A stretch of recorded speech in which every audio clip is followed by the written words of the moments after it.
Tiempo. Te pedimos, por favor, Señor, que nuestro entendimiento esté dispuesto, abierto, para entender la verdad de tu Escritura acerca del tema que nos corresponde tocar el día de hoy. Por favor, ayúdanos tú, Señor, y guíanos en este tiempo, que no sea solamente buena información teológica, sino información que llegue a nuestro corazón, que nos hable, por medio de la cual tú nos hagas crecer espiritualmente y nos fortalezcas, Señor.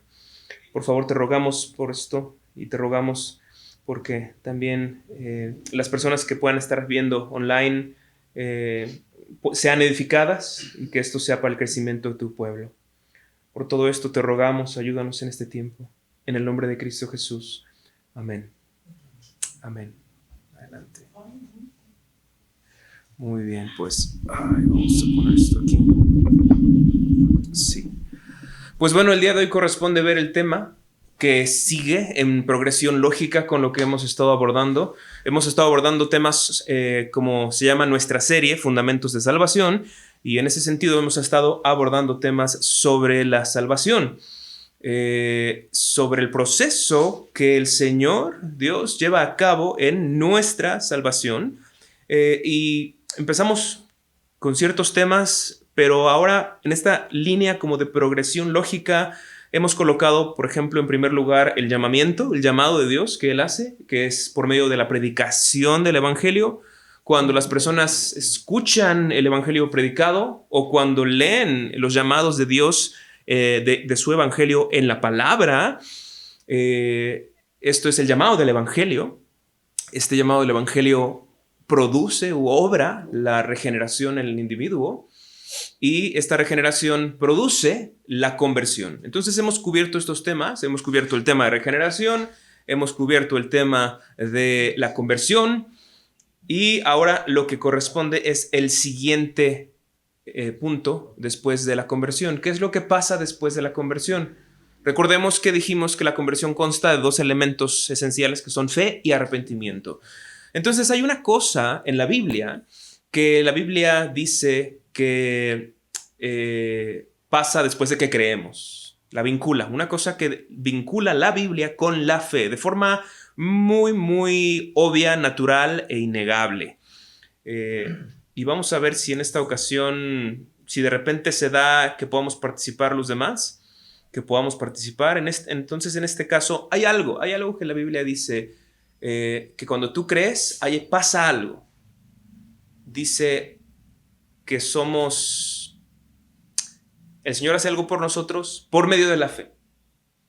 Sucede algo con nosotros por medio de la fe. Pero ¿qué es ese algo que pasa, que Dios hace por nosotros, en nosotros, a favor de nosotros, para nuestra salvación, por medio de la fe? ¿Qué es eso? Así sin que lo busquen en su Biblia, la pista que puedo dar es que está en Romanos capítulo 5 y está en el primer versículo. ¿Qué es ese algo? ¿Saben? Es pregunta para que puedan responder. Exactamente. Justificados pues por la fe. ¿Okay? Entonces ese es el tema del día de hoy, la justificación. ¿Por qué la justificación? Pues porque la Biblia lo coloca en esta progresión lógica. ¿Qué es lo que pasa después de la fe? Porque dijimos que la fe es uno de los ingredientes de la conversión. Entonces, ¿qué pasa después de la fe? La justificación. Porque dice la Biblia, justificados pues por la fe. Es decir, primero tienes la fe y ¿qué pasa después? Eres justificado. Así que de forma lógica y hasta en un sentido de forma cronológica es primero la fe y luego la justificación. Por supuesto que todas estas cosas no tienen como lapsos de tiempo entre ellas. No es como que Dios te justifica, pasan 2 meses y luego te convierte, pasan 3 años y luego te justifica. No sucede de esta manera, no es cronológico en este sentido. En realidad todo pasa en un instante. En el momento en el que te regenera, en ese momento te conviertes y en ese momento crees y te arrepientes, en ese momento sucede la justificación. Todo esto sucede en un momento, pero tiene esta progresión lógica de cualquier manera. Primero tienes que creer y luego porque crees sucede la justificación. Entonces vamos a hablar de ese tema. Justificación es el tema. Hay muchos textos bíblicos a los que podemos recurrir hablando acerca de este tema, pero antes de recurrir a todos estos textos, aunque nuestro texto base va a ser el que ya mencionamos, Romanos capítulo 5, versículo 1, justificados pues por la fe, tenemos paz para con Dios, ¿no? Entonces vemos que es de suma importancia la justificación porque produce paz con Dios. No existe paz entre Dios y los hombres sin justificación. Y hemos estado haciendo notar que cada uno de estos temas es necesario y es vital para la salvación. Señalamos, como dijo Jesús, que en el tema de la regeneración, señalamos que es necesaria porque dijo Jesús que nadie puede ver el reino de Dios si no nace de nuevo, ¿no? Así que hay una especie de condición para poder ver el reino de Dios. Esto fue en Juan capítulo 3. Jesús, hablando con Nicodemo, le dijo: nadie puede ver el reino de Dios si no nace de nuevo. Es decir, necesitas la regeneración para ser salvo, para ver el reino de Dios. En el tema de la conversión vimos que Dios dice: convertíos, convertíos, porque si no, ¿qué pasa? Pues mueres, ¿no? Así que cada uno de estos temas es vital. No puedes ser salvo sin regeneración, no puedes ser salvo sin conversión y no puedes en este caso ser salvo tampoco sin justificación. Hay otros temas, por supuesto, en la teología que no son necesarios para la salvación. Es decir, si tú crees, por ejemplo, en el rapto secreto, que creemos que es un error teológico, puedes ser salvo. O si crees algo distinto en ese punto, puedes ser salvo. De eso no depende la salvación. Pero de estos temas que estamos mencionando, sí depende en gran medida de la salvación, de que suceda en ti la regeneración, la conversión, la justificación. Así que es un tema de vital importancia. Pero vamos a empezar este tema primero planteando el problema al cual responde la justificación. Así que vamos a hablar primero del problema como tal.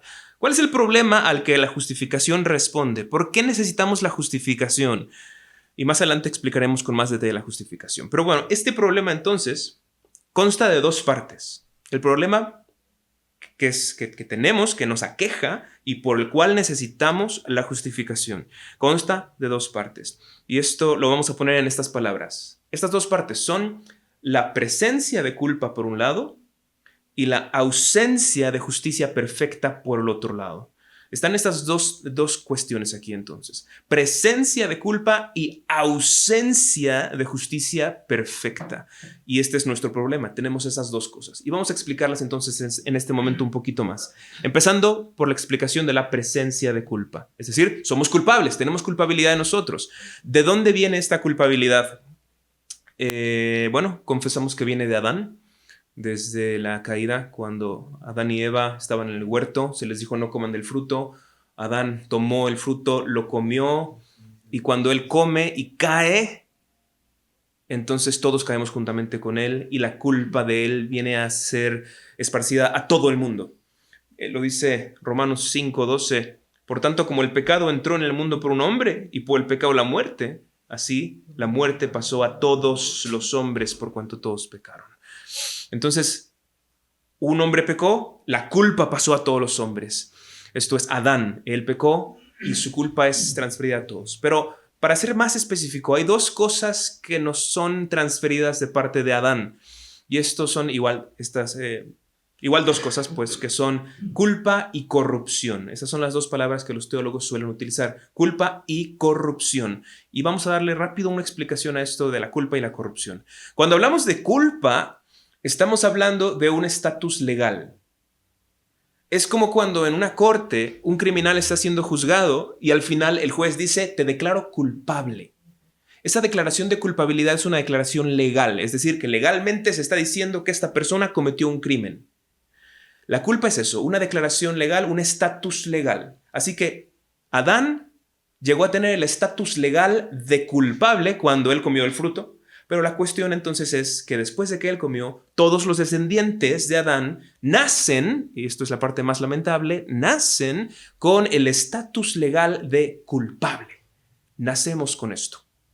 Nacemos como culpables delante de la ley de Dios y del tribunal de justicia de Dios, por así decirlo. Y por el otro lado tenemos la corrupción. La corrupción, ¿qué es? Es simplemente la inclinación pecaminosa natural con la que nacemos. Estas son dos cosas distintas. Corrupción, entonces, es mi corazón, mi naturaleza está inclinada al pecado. Y yo, por naturaleza, voy a escoger pecar antes que nada.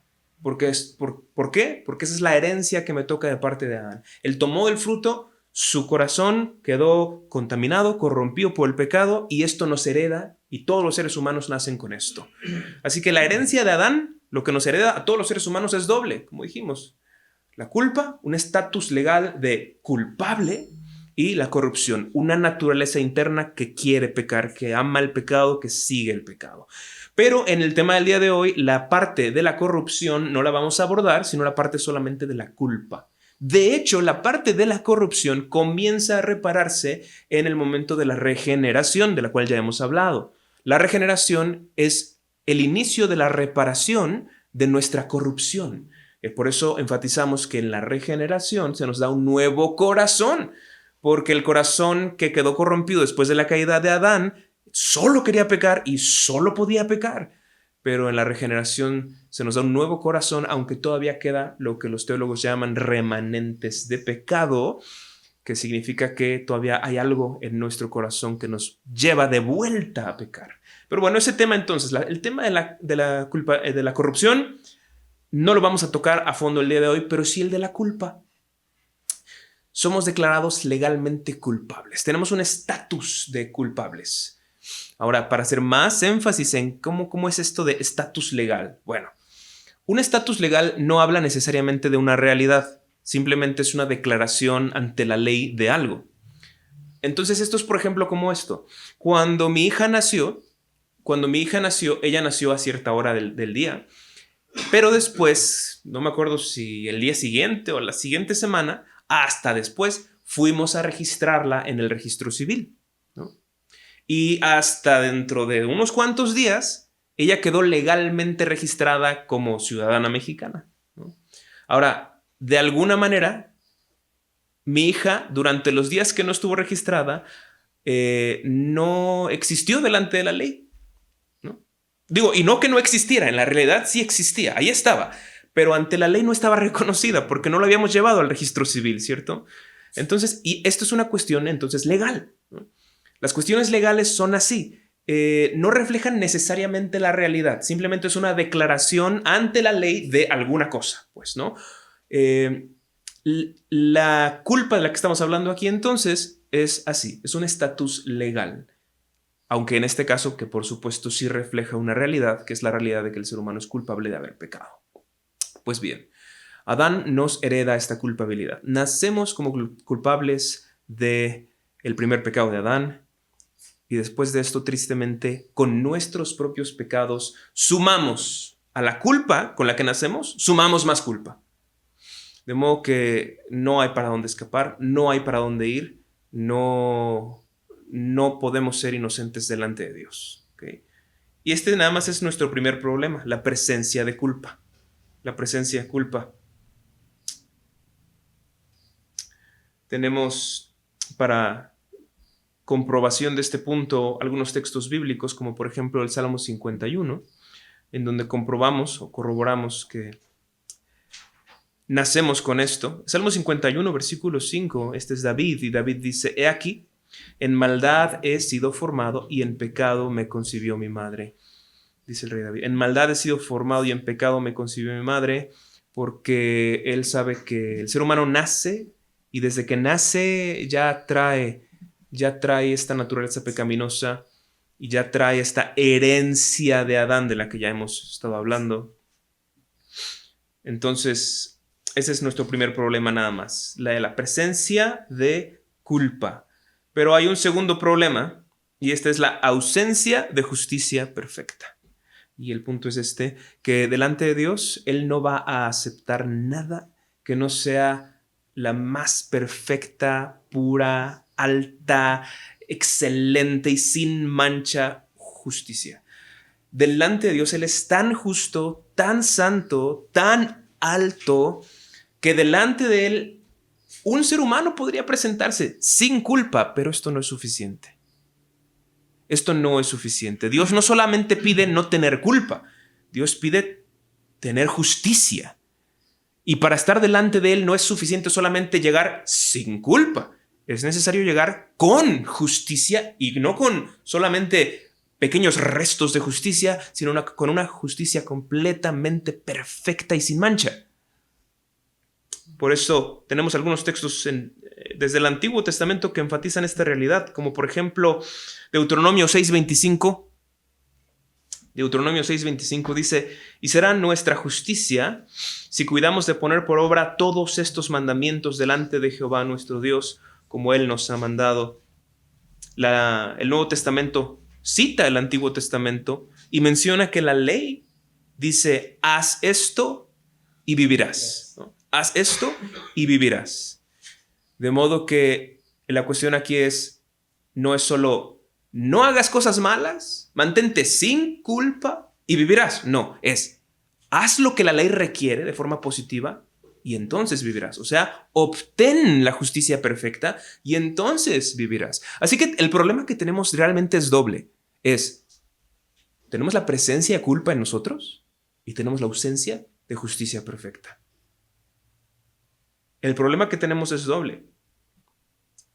Y obviamente que todo esto es un problema debido a la naturaleza santa de Dios, que Dios es tan santo, tan alto, tan justo, que Él no puede tolerar delante de sí a nadie que no esté sin culpa y con una justicia perfecta. Así que, como dijimos, estamos empezando por nuestro problema, el problema al que responde la justificación. Debemos, entonces, para comenzar a decir cuál es el curso de acción que deberíamos tomar, de alguna manera, deberíamos deshacernos de la culpa y conseguir una justicia perfecta. En teoría, vaya pues, lo que debería suceder para que podamos estar bien con Dios es deshacernos de la culpa y conseguir una justicia perfecta. Pero aquí viene la cuestión. ¿Cómo te puedes deshacer de la culpa? ¿Qué se necesita para deshacerte de la culpa? Y pensémoslo en términos legales. Un criminal comete un crimen. ¿Qué requiere la ley para ya no imputarle al criminal ese crimen? Se requiere que pague por su crimen. Y entonces se le va a dar una sentencia y se le va a decir, bueno, se te dan tantos años de prisión y cuando terminen esos años, mira, sales y listo. Delante de la ley ya no debes nada, pero tienes que pagar por tu crimen. Delante de la ley de Dios no es distinto. Cometimos un crimen. Somos culpables. Debemos pagar. Pero la cuestión se pone difícil por esto. ¿Qué es lo que tenemos que pagar? ¿Qué es lo que requiere la ley de Dios que paguemos para limpiar nuestra deuda y quedar ya con el saldo en cero? Pues toda una eternidad en el infierno, básicamente. Y entonces la cuestión empieza a complicarse, porque decimos, ok, hay que deshacernos de la culpa, listo, ¿cómo le hago? Permanece una eternidad en el infierno y de regreso ya está sin culpa. Pero obviamente que si es una eternidad, pues no hay regreso, ¿no? Entonces empiezan los problemas. Y dices, ok, está bien, de la culpa no me puedo deshacer, ya me di cuenta, pero probemos con la obtención, ¿cómo obtener la justicia perfecta? ¿Qué tengo que hacer para obtener la justicia perfecta y sin mancha? Y dice la palabra de Dios, lo que acabamos de leer, que si cuidas de poner por obra todos estos mandamientos, entonces la justicia será tuya. Pero ya describimos la profundidad de la ley hace unos días y nos dimos cuenta que definitivamente de ningún mandamiento quedamos librados y rompemos cada uno de ellos. Tampoco está al acceso, tampoco está a la mano. La justicia perfecta no la alcanzamos. Así que ni podemos deshacernos de la culpa, ni podemos alcanzar la justicia perfecta y quedamos con este problema. ¿Qué podemos hacer entonces si tenemos esta culpa de la cual no nos podemos deshacer y esta justicia de la cual no podemos alcanzar? ¿Qué queda en nuestras manos? Bueno, pues en primer lugar, perder toda esperanza en nosotros mismos. Y eso es lo mejor que podemos hacer, perder toda esperanza en nosotros mismos. Si es necesario, para ayudarnos a perder toda esperanza en nosotros mismos, un buen medio que puedes utilizar es tratar de cumplir la ley de Dios. Y yo puedo decirles esto. Alguna vez yo traté, cuando todavía no entendía el Evangelio, yo leía la Biblia en algún punto en que no tenía yo mucha dirección, era adolescente, y leía la Biblia y yo por alguna razón pensé que yo debía hacerme justo delante de Dios para que Él me salvara. Y lo digo genuinamente. En ese tiempo yo pensé que eso es lo que tenía que hacer y entonces yo alcanzaría la vida eterna y el cielo. Y entonces yo dije, miren, si voy a ser cristiano, voy a ser el mejor cristiano que haya. Y dije, voy a cumplir la ley mejor que nadie que yo conozca, según yo, ¿no? Y dije, venga, y puse manos a la obra. Y al principio yo sentía, mira, ahí voy. Pero como ustedes supondrán, después de un tiempo, pues uno se da cuenta que absolutamente no. O sea, no puedes. Y yo creo que uno de los medios más útiles para que te des cuenta de cuán lejos estás de cumplir la ley es intentar cumplirla a la perfección. Cuando lo intentas, te das cuenta, esto está más allá de mí. Esto está absolutamente más allá de mí. Si quieres darte cuenta, trátalo. Y cuando regreses, pues regresarás humillado delante de Dios, pues. Pero bueno, este es nuestro problema. Culpa y falta de justicia perfecta delante de Dios. Y debido a este problema, no podemos tener una relación con Dios. No podemos regresar a Él. El día de ayer estábamos hablando de la conversión. Y que la conversión es volvernos, dar la vuelta y ir hacia Dios. Y ciertamente eso es la conversión, pero antes de que realmente Dios te tome y te diga, eres mío, no puedes solo llegar así con culpa y sin justicia perfecta. ¿Okay? Antes de que ya te tome y diga, eres mío, si tú llegas con culpa y sin justicia perfecta, lo único que vas a encontrar es el rostro de Dios airado contra ti. Y dice la Biblia, tremenda cosa es caer en manos del Dios vivo. Tú no quieres eso. Así que bien, ¿cuál es la solución? ¿Cuál es la solución? Y entonces empezamos a entrar en terrenos de la justificación. ¿Cuál es la solución para este problema que tenemos?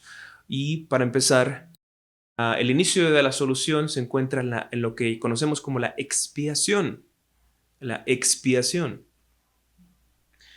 Dios envió a Cristo y vamos a ver ahora cómo Cristo, por medio de la expiación, por medio de lo que Él hace, cómo comienza a solucionar el problema de nuestra culpa y luego vamos a ver cómo comienza a solucionar el problema de nuestra justicia perfecta, la cual no tenemos, ¿ok? Así que primero, ¿cómo Cristo entonces comienza a solucionar el problema de nuestra culpa? Bueno, en primer lugar, tenemos que notar esto, y esto es muy importante de notar. No cualquier ser humano podía ofrecerse para pagar por otros. ¿Por qué? Porque cualquier ser humano ya trae en sí mismo su propia deuda. Digamos que yo digo, Esri me cae muy bien, Dios, yo quiero pagar por la deuda de él. Dios me diría, ok, pero primero tienes que pagar por la tuya. Y eso te va a tomar una eternidad. Cuando acabes y regreses, pues ya te pones a pagar la de Esri. Obviamente que no hay acabar para eso. Y entonces, ¿cuál es el punto?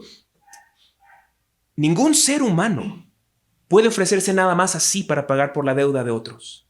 Pero entonces es donde viene la maravilla del Señor Jesucristo. Porque toda esta culpa que tenemos, primeramente la tenemos, como ya dijimos, por la herencia de Adán, porque por nacer como hijos de Adán, nacemos con la culpa, y luego por nuestros propios pecados sumamos más culpa. Pero entonces la belleza de Cristo es que Él nace, pero no como un hijo de Adán, ¿no? Nace de María, pero por la influencia del Espíritu Santo, y Él no trae cargando la herencia de Adán. Él no nace ya con culpa. De hecho, Él nace con un historial en blanco completamente. Y lo único que tiene que hacer Él es, que tampoco es cosa sencilla, es permanecer sin pecar. Porque en el momento que Él peque, entonces ya generó deuda y ya no puede pagar por nadie más. Pero es precisamente lo que el Señor Jesús hace, ¿no? Nace sin culpa, no trae nada que pagar y vive una vida que le genera nada que pagar. Y termina su vida, ¿y qué puede hacer Él? Él es el único que puede pagar por la deuda de cualquier otro ser humano. Él es el único que puede decir, Señor, yo no te debo nada. Yo sí puedo tomar sobre mí la carga de cualquier otro. Así que el Señor Jesús nace sin la presencia de culpa, sin la presencia inicial de la culpa, y vive una vida que no le genera ninguna deuda delante de Dios, y esto lo coloca en la posición para poder pagar por la deuda de otros. ¿Okay? Y es precisamente eso lo que Él hace. Y a veces pasamos por alto la maravilla de lo que el Señor Jesús hace, pero lo que Él hace es precioso y es hasta cierto punto no cabe en nuestra mente entenderlo del todo, porque ¿qué es esto? El Señor Jesús no solo cargó con el pecado de un solo ser humano, que ¿cuánto tiempo debía estar un solo ser humano para pagar por su deuda? Una eternidad. Pero la cosa es esta. El Señor Jesús cargó con una eternidad y con otra, y con otra, y con otra, y con otra, y con... ¿Con cuántas eternidades de castigo y de ira de Dios cargó el Señor Jesús? Con por lo menos la de cada uno de los cristianos que hay en el mundo. Y es difícil de entender, es imposible de entender, son conceptos que rebasan nuestra capacidad de entendimiento, pero el Señor Jesús cargó con cientos y miles de eternidades de la ira de Dios en el momento de estar en la cruz. Y quizás a veces no lo pensamos de esa manera, pero eso es lo que pasó. Ahora, ¿cuánto le tomó al Señor Jesús cargar con miles de eternidades sobre sí mismo? Solo unas horas en la cruz. Entonces imagínense esto. Es como cuando tomas, tratando de mantenerlo de la manera más solemne que puedo, pero es como cuando tomas quizás algún jugo y lo concentras. Es un concentrado, pues. Lo que un ser humano tendría que ocupar toda una eternidad, administrándosele el castigo durante toda una eternidad. Todo eso se concentró, de modo que fue todavía más terrible. Y todo eso, lo de miles de personas, se concentró como si fueran un embudo. Y todo eso cayó solamente sobre el Señor Jesucristo en unas cuantas horas. No tenemos idea de cómo se pueda sentir eso. No tenemos idea. Y de hecho, no hay ni un solo ser humano que vaya a experimentar algo tan terrible como lo que experimentó el Señor Jesús. Ni el ser humano que haya cometido los pecados más atroces en la historia va a sufrir tanto como sufrió el Señor Jesús. Porque Él sufrió lo que va a sufrir un ser humano por toda una eternidad en el curso solo de unas horas, cargando los pecados de miles de personas. No tenemos idea de lo que Él sufrió. Pero Él cargó eso voluntariamente, para que entonces todos esos seres humanos que, dicho sea de paso, son los elegidos de Dios para la vida eterna, para que todos ellos ahora ya no tuvieran deuda, ya no tuvieran culpa por la cual pagar. Dios tomó la culpa de estos, se la puso sobre Él, y el castigo de Dios fue a dar sobre el Hijo de Dios, sobre Jesucristo. Es justamente esto lo que leemos en Isaías 53, porque Él cargó el pecado de todos nosotros. Nosotros lo tuvimos por afligido de Dios y abatido. Dice Isaías 53, es un texto precioso. Entonces dice, ciertamente llevó Él nuestras enfermedades, Él sufrió nuestros dolores. Más adelante, mas Él herido fue por nuestras rebeliones. ¿Herido por quién? Herido por el Padre, molido por nuestros pecados. Más adelante, y Jehová cargó en Él el pecado de todos nosotros. Es esto. Ahora Él hace esto y con eso empieza a darle solución ¿a cuál problema? El problema de nuestra culpa. Éramos culpables, teníamos una culpa que no podíamos pagar. Llegó un ser humano, solo uno, que sí estaba en condición para pagar, el Señor Jesucristo. ¿Y qué hizo? Pagó no solo lo de uno, pagó lo de miles. Y no solo en una sola eternidad, en unas horas. No tenemos idea de qué sea eso. Pero bueno, esa nada más es en el tema de la culpa. ¿Qué hizo el Señor Jesús para solucionar ahora el problema de nuestra falta de justicia perfecta? Porque este es el punto. Si el Señor Jesús, porque vamos a ponerlo de esta manera, ¿por qué no pasó solamente que Dios el Padre enviara al Señor Jesucristo ya como un adulto de 30 años y lo mandara directamente a una cruz a morir? ¿Por qué no pasó esto? ¿Por qué el Señor Jesús tuvo que nacer desde siendo un bebé, vivir toda su vida, crecer, madurar, llegar a 30 años y entonces morir? ¿Por qué no solamente mandarlo y directo, vete a una cruz, muere, listo? Porque ¿qué hubiera pasado si el Señor Jesús simplemente llega, muere y se va para el cielo? Ok, lo que hubiera pasado es que nos hubiera dejado sin culpa. Pero como dijimos, esto no es suficiente. No es suficiente quedar sin culpa.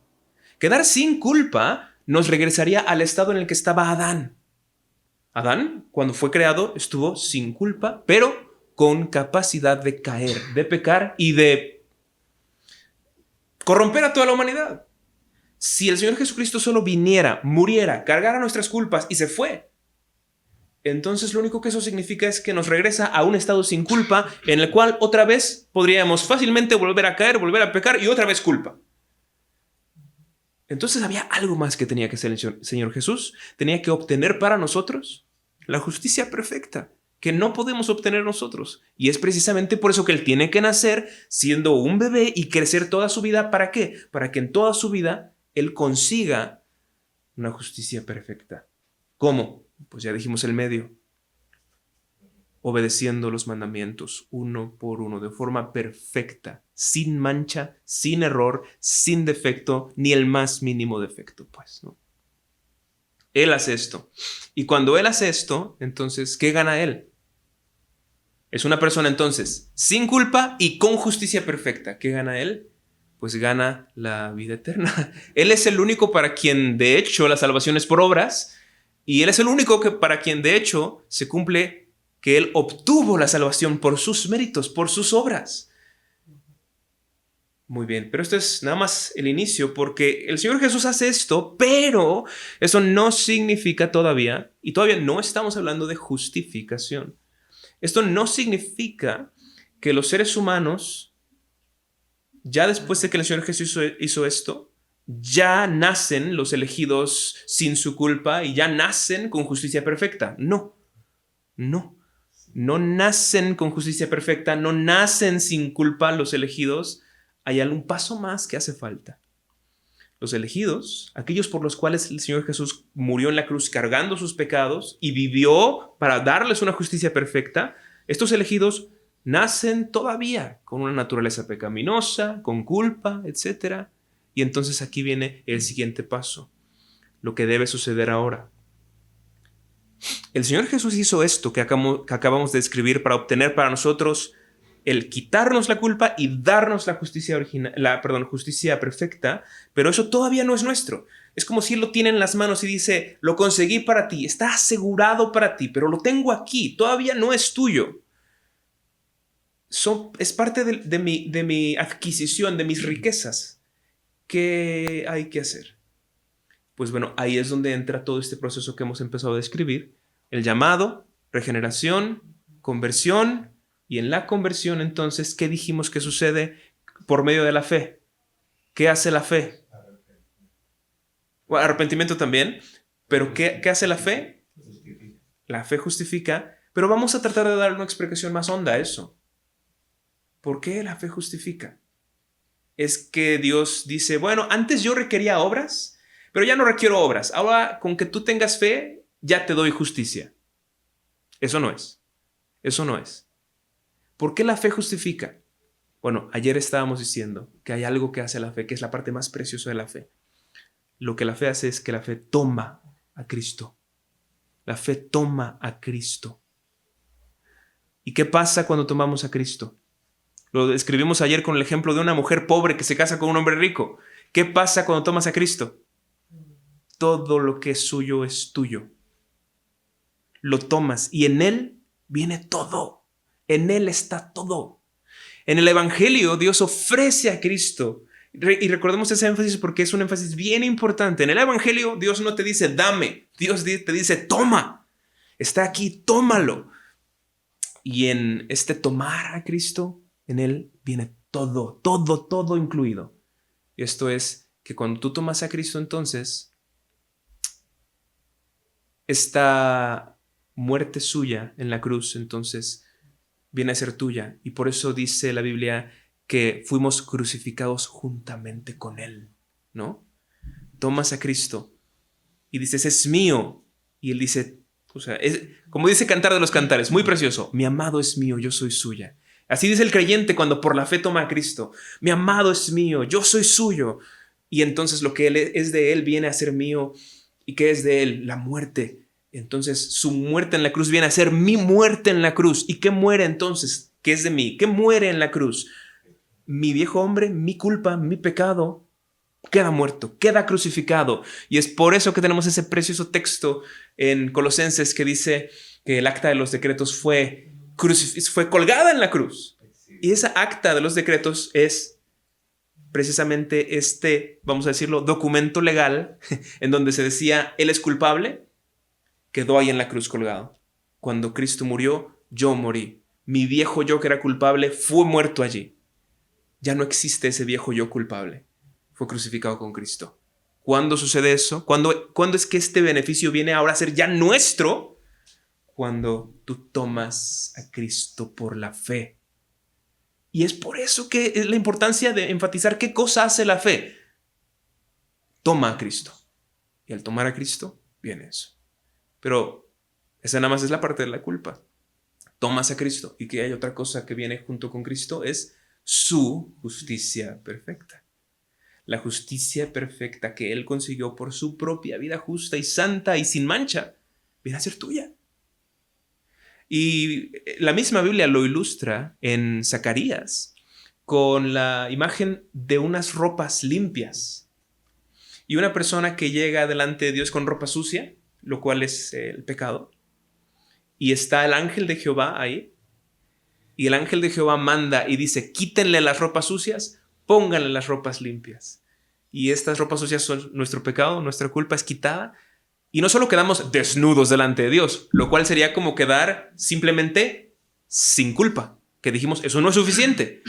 Dios no nos dice, sin culpa, ya desnudo, así te presentas. Eso no es. Necesitas positivamente algo, que es la ropa limpia, que es ahora la justicia de Cristo. Te es dada y ahora sí estás en capacidad de pasar delante de Él y ser recibido por Él. ¿Cuándo te es dado entonces como tal esa ropa limpia, esa justicia? Cuando tomas a Cristo por la fe. Y entonces, notemos esto, y esto no debemos jamás cansarnos de enfatizarlo. En Cristo viene todo. Al tomarlo a Él, en Él está todo. Por eso, precioso, en 1 Colosenses 1:30 dice, mas por Él estáis vosotros en Cristo Jesús. Y fíjense en esa expresión, están en Cristo Jesús. Y dice, el cual nos ha sido hecho por Dios, sabiduría, justificación, santificación y redención. ¿Dónde está la justificación escondida y la santificación y la redención y todos los beneficios de la redención? ¿Dónde se encuentran? En Cristo. Tú no puedes ir simplemente y buscar por sí misma la justificación, como si fuera un bien, un material que lo encuentras ahí, lo tomas y te lo apropias. No está para ti así disponible. ¿Dónde se buscan esas cosas? En Cristo. Absolutamente en Cristo. Entonces, nada más para mencionar otra vez esta ilustración que dijimos el día de ayer, es como una mujer pobre que quiere salir de la pobreza y hay un hombre rico que quiere desposarla. Esta mujer pobre no puede solamente ir y tomar la riqueza del hombre rico y decir, es mío, porque eso sería robo. Pero el hombre rico quiere desposarla. Y si ella con verdadero amor dice, yo también quiero desposarte, y se casan, todas las riquezas de él vienen a ser de ella. Eso es lo que pasa por medio de la fe. Por medio de la fe somos unidos a Cristo y todo lo de Él, ¿qué es? Justificación, redención, santificación, glorificación y muchísimas cosas más. ¿Qué pasa con esas cosas? Vienen a ser nuestras. Y no debemos cansarnos de enfatizarlo de esta manera. La salvación es una cuestión personal, de una relación personal con una persona. No es solamente la adquisición de cosas que Dios quiere darte. Es una persona que Dios está dándote. Es Cristo. No puedes simplemente, entonces, para seguir enfatizando esto, no puedes simplemente, cuando predicas el Evangelio, decir, Dios está ofreciéndote salvación, Dios está ofreciéndote justificación. No, es que no es así. Dios está ofreciéndote a Cristo. Si tú tomas a Cristo, por supuesto, en Él hay justificación, en Él hay salvación, pero no fuera de Él. Y por eso jamás debemos simplemente decir, aquí está la salvación, Dios te la quiere dar, tómala. No, es que no es así. Aquí está Cristo, tómalo a Él y en Él está todo, todo. Muy bien. Así que nada más para terminar. Porque bueno, sí, para terminar y tratar de conectar todos los puntos. Esto entonces que acabamos de describir, esta última parte en donde tú crees, tomas a Cristo y Él hace que tú mueras en la cruz y tu culpa muera allí y te da su justicia. Esto es como tal ya la justificación. Esta última parte, esa es la justificación. Tú muriendo en la cruz y tu culpa muriendo allí, la justicia de Cristo viniendo a ti y recubriéndote, esto es la justificación. Y es por eso que la necesitamos. Y entonces se responde de forma directa el problema que planteamos desde el principio. ¿Cuáles eran nuestros dos problemas? Presencia de culpa y ausencia de una justicia perfecta. Pero ¿qué hace Cristo? Se lleva nuestra culpa y la carga y obra y consigue una justicia perfecta y nos la regala. Y todo esto, ¿cuándo nos regala? En la unión con Él, cuando lo tomamos por la fe y lo hacemos nuestro. Muy bien. Eso es la justificación y por eso es necesaria para ser salvos. Una vez que eso pasa, ¿qué consecuencias positivas suceden? Bueno, ¿qué consecuencias positivas pueden suceder de la justificación? Lo puedo poner así. ¿Recuerdan que les conté, que les mencioné hace un momento, que yo traté de hacerme justo a mí mismo? Y yo pensé que debía cumplir la ley y que Dios entonces me aceptaría y me abrazaría y me amaría cuando yo cumpliera la ley. Bueno, ¿qué pasó conmigo después de un tiempo de estar haciendo eso? Hay dos cosas que suceden cuando tú te propones cumplir la ley así de forma perfecta para ganarte la aprobación de Dios. Hay dos cosas que suceden. Número uno, te llenas de orgullo delante de los demás cristianos porque piensas, bueno, al menos yo lo intento, mira, estos ni parece que estén intentándolo. Te llenas de orgullo, de soberbia y te vuelves un fariseo horrible, pero de una forma bien irónica y curiosa, al mismo tiempo que enfrente de los hombres eres orgulloso, delante de Dios te sientes una miseria. De enfrente de los hombres sientes, mira, soy mejor que todos ellos, pero enfrente de Dios dices, soy una basura, no logro cumplir nada. Y te sientes miserable y te sientes pequeño y te sientes como, ¿cómo me atrevo tan siquiera a dirigirle en una palabra? Soy un gusano. Y te genera una desesperación horrible. Yo viví en ese estado durante un tiempo cuando no había entendido el Evangelio. Y así estaba. Incluso yo ya estaba dando clases de Biblia a algunos compañeros en la escuela y enseñando. Y yo no había entendido todavía el Evangelio. Y tenía esta noción en mi corazón. ¿Y qué pasaba? Digamos esto, que yo, por ejemplo, me levantaba un día por la mañana y decía, hoy sí, hoy lo voy a lograr. Hoy no va a haber falla, hoy voy a cumplir la ley. Todo bien, trataba de hacer todo bien, tendía mi cama, me bañaba, daba los buenos días a mis padres, todo, las tareas, todo bien, muy bien. Y entonces, mientras iba bien, sentía que yo podía orar delante de Dios y decía, Señor, tú y yo tenemos comunión, porque estoy yendo bien, porque tengo mis obras que me respaldan, todo bien. Pero ¿qué pasa? Llegaba el momento del primer pecado, según yo, consciente mío, ¿y qué sucede en ese momento? Sí, se derrumba todo. Y entonces llega la noción a la mente y al corazón de, ya no me puedo acercar a Dios otra vez. ¿Cómo? Ya no puedo orar así nada más. Acabo de pecar. No, o sea, no, ya, se arruinó. Y sentía que si yo oraba, Dios me iba a señalar y decir, hipócrita, ¿cómo te atreves? Y entonces, ¿qué pasa? Yo viví en ese estado mucho tiempo. Y cuando por primera vez entendí la doctrina de la justificación, yo me acuerdo que yo estaba en la Ciudad de México, en el metro de la Ciudad de México. Yo estaba leyendo un libro de doctrina y estaba leyendo sobre la justificación. Para mí fue muy difícil entenderlo porque era algo completamente contrario a la manera en la que yo había estado viviendo mi fe durante mucho tiempo. Y cuando por fin lo entendí y tomé a Cristo para mí y dije, su justicia es mía.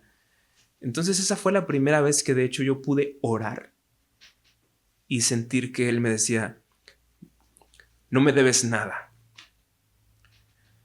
Y que yo podía acercarme delante de Dios y que Él me decía, este es mi Hijo amado, todo limpio, todo perfecto, todo puro. Y yo sé que no es que yo estuviera todo puro, pero es que Dios me veía y en sus ojos veía a Cristo. En los ojos de Dios me veía y veía a Cristo porque yo estaba cubierto con la justicia de Cristo. Y esa fue la primera vez que yo pude orar y sentir que era completamente aceptado delante de la presencia de Dios. Y a partir de ahí muchas cosas cambiaron, pues, ¿no? La justificación tiene ese tipo de resultados. Hace que puedas regresar a Dios y ver el rostro de un Padre amoroso Y en todo momento sabes, Señor, no lo merezco. Tú me ves tan limpio, tan puro, pero no porque yo lo sea, sino únicamente porque la justicia de Cristo está recubriéndome. Y por eso, de hecho, terminamos nuestras oraciones diciendo, en el nombre de Cristo. Amén. Porque si no fuera por Cristo y lo que hizo por nosotros, no podríamos ni siquiera dirigir la mirada ni la palabra a Dios. Seríamos tan indignos, pero por Él podemos llamarle Padre. Hay muchas otras cosas que pueden desprenderse de forma práctica de la doctrina de la justificación, pero vamos a dejarlo hasta ahí. En términos generales, entonces, esto es la doctrina de la justificación desde su problema, que ya dijimos, la presencia de culpa, ausencia de justicia perfecta, luego la solución que empezó a dar Dios en Cristo, que fue enviarlo a que Él cargara con la culpa y viviera una vida de justicia perfecta, y luego finalmente, al creer y tomar a Cristo y hacerlo nuestro, que esta muerte suya sea nuestra muerte y su justicia sea nuestra justicia. Y entonces ahí empieza la parte más hermosa de la vida cristiana, pues, que es la comunión con Dios, comunión perfecta, porque nadie que esté con culpa y sin justicia perfecta puede tener comunión con Dios, pero con eso podemos tener comunión con Dios. Y lo que sigue en la progresión lógica de temas sería entonces, en teoría, la adopción.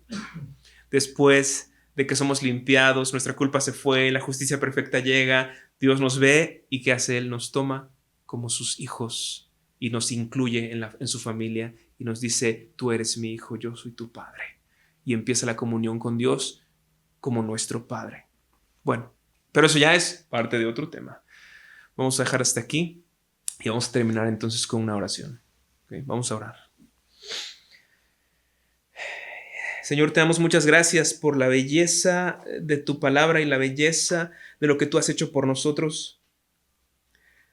Señor, que cuando nosotros estamos en esta situación tan terrible, tan desesperanzadora, con una culpa profundísima y lejísimos de la justicia que tú demandas de nosotros, en ese momento, Señor, ante esa problemática, tú interviniste y, Señor, tú mandaste a tu Hijo.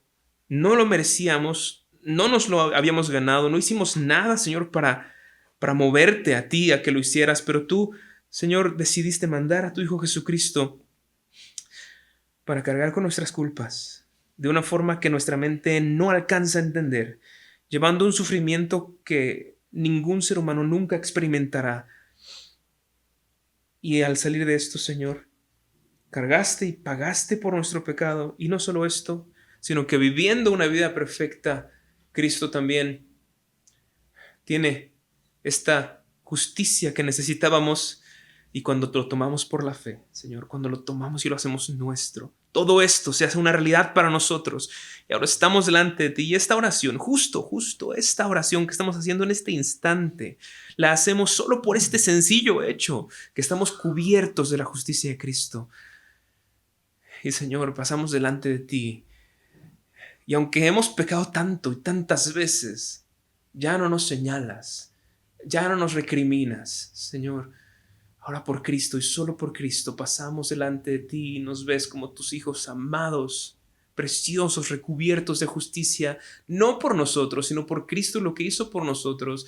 Y levantamos esta oración y te decimos, Señor, gracias. Gracias por lo que hiciste por nosotros. Al mismo tiempo, Señor, por favor, si alguna persona de la que está escuchando esto no ha tomado a Cristo, por favor, mueve el corazón de las personas a que por medio de la fe tomen a Cristo, lo hagan suyo, y entonces que todo lo que es de Él y todo lo que hay en Él sea de ellos, y que más personas puedan llegar a esta preciosa salvación y así sean adoptados en tu familia, Señor, como nosotros, y sean hermanos nuestros, hijos tuyos, y disfruten de la comunión contigo. Te pedimos por todo esto, Señor, en el nombre de Cristo Jesús. Amén. Amén.